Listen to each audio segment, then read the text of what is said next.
Lot of confusion in the society regarding who is a sannyasi. So who is a sannyasi? Just by wearing an ochre color cloth, will you become a sannyasi? As far as Bhagavad Gita is concerned, real sannyasa is not external, real sannyasa is internal. And what is the qualification to become a sannyasi? See the definition here. Yatayaha vitaragaha. Who is a sannyasi? Sannyasi is defined as the one who is free from all attachments, who is free from all passions, who is free from all worldly desires. Such a person is defined as a sannyasi. So is sannyasa an internal thing or an external thing? It is something internal. This clarity has to be given. Not only here, everywhere Bhagavan makes it clear who is a sannyasi. Chapter number 5, Bhagavan says, Nyayasya nitya sannyasi yona dveshti na kangshati nirdvando hi mahabaho sukham bandhat pramuchyate. Nyayasya nitya sannyasi, know him to be the true sannyasi. Who is he? Yona dveshti na kangshati. He doesn't hate, he doesn't crave for anything. So the one word used in that verse is nirdvandvaha. So what is the definition of sannyasi according to Bhagavad Gita? Nirdvandvaha. Nirdvandva means what? Constantly dvandva come to us. We have no choice. Sukha, dukkha, mana, apamana, labha, nashta. Joy, sorrow, heat, cold, honor, dishonor, praise, criticism. Nobody can stop it. Who is a sannyasi?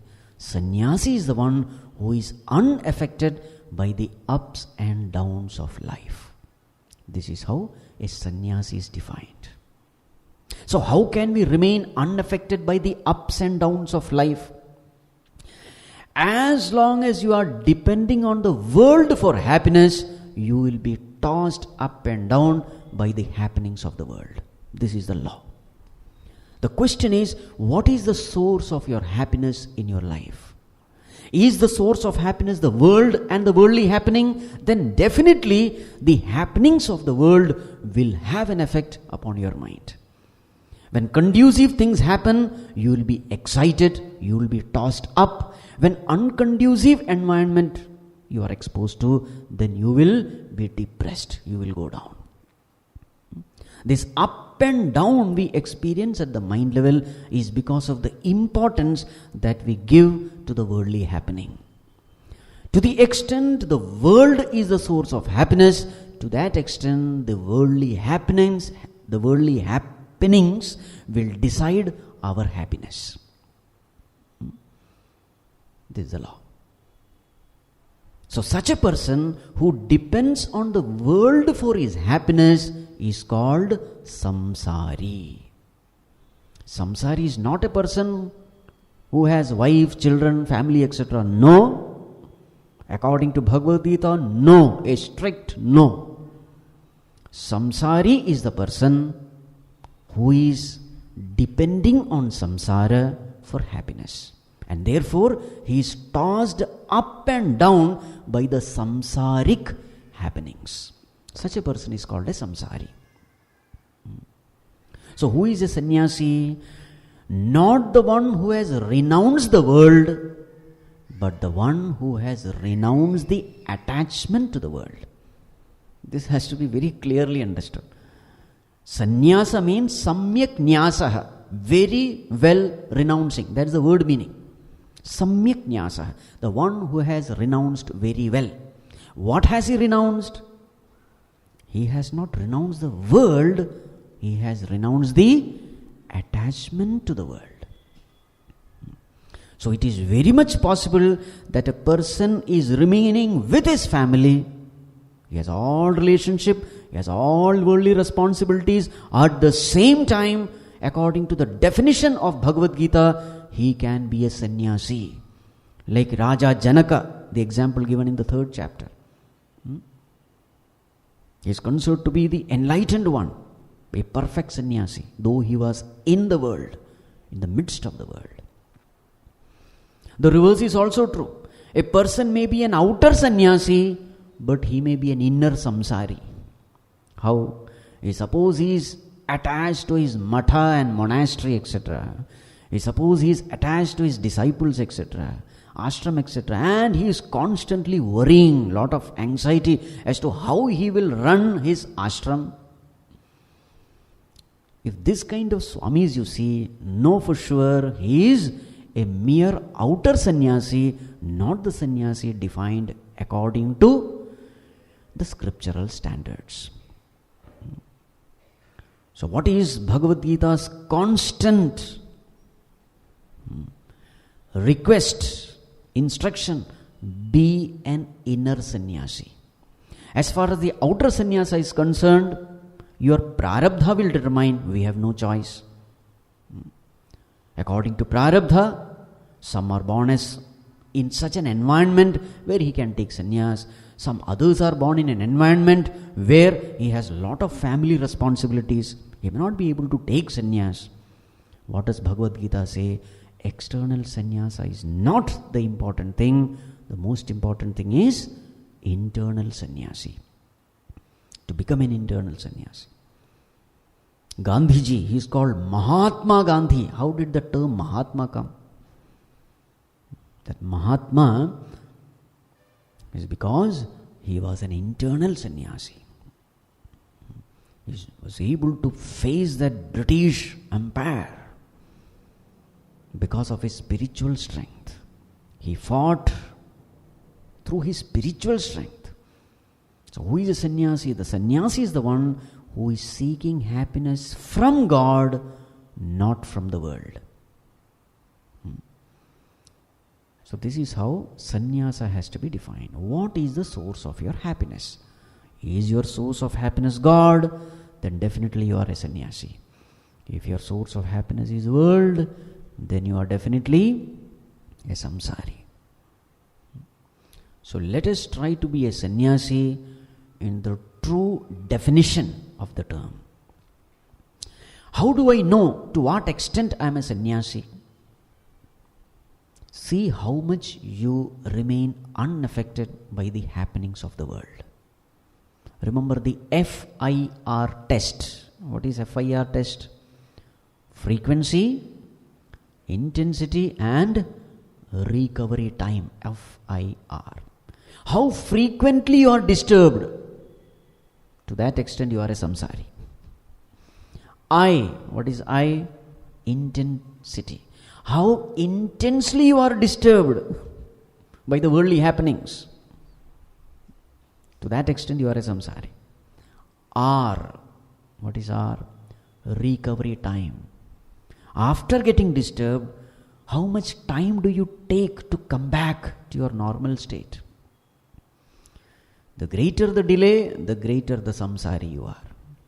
Every one of us, we get disturbed now and then by the happenings, but the question is how quickly you come back to your normal state, to your equipoise, how quickly come back to your balance. So to the extent you are a sannyasi, the FIR will be high or low? FIR will be low. So what is the proof that you are progressing in spirituality? FIR becomes low. How frequently you get disturbed? It will be low. How intensely you get disturbed? It will be low. How quickly you recover? That recovery time will be small. This way we have to understand. Right. So in the 5th chapter, a sannyasi is defined as nirdvandva. Again in 6th chapter, Bhagavan again defines as sannyasi.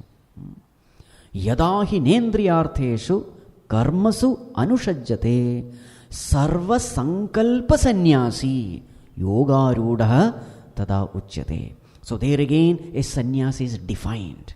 Who is a sannyasi? Sarva sankalpa sannyasi. Who is a sannyasi? The one who has given up what? Sankalpas. What do you mean sankalpa? So here in this context, sankalpa means all the thought process that happens in the mind trying to seek happiness from the world. This thought process in the mind is called sankalpa. If I do this, then I will get this, then I will be happy. Constantly the mind is chattering, planning, conceiving, thinking, evaluating, wool gathering, all these thought process constantly directed towards the world to make something happen in the outer world so that I can derive peace, relief, etc. from the outer world. All this thought process that is happening in the mind is called sankalpa. So who is a sannyasi? Sarva sankalpa sannyasi. Means what? He doesn't worry. A mind free from worries and anxieties is the mind of a sannyasi. How is he able to handle the worries? He knows Lord will take care of me. Full stop. And the moment he knows that, all the worries are over. Remember, he also plans, but he doesn't worry. What is the difference between planning and worrying? Both appear to be very same, very similar. It is possible that you think you are planning, but actually you are worrying. How do you know whether you are planning or worrying? The test is very simple. If you can stop your thoughts at your will, you are planning. If you are not able to stop your thoughts, you are worrying. Simple. The question is, who is in control? Are you in control of your thoughts, or thoughts are controlling you? A worrying person is a weak person. He is controlled by his mind. A planning person is a strong person. He controls the mind. So whenever you have this doubt whether you are worrying or planning, what you have to do? Try to stop your thoughts. Enough. For the next 10 minutes I am not going to think. Can you stop it? Otherwise what happens? You justify your worrying as planning. A sannyasi also plans, but he doesn't worry. So what kind of mind he will have? He will have a peaceful mind. Sarva sankalpa sannyasi, a beautiful definition for a sannyasi. So this way there are various definitions of sannyas.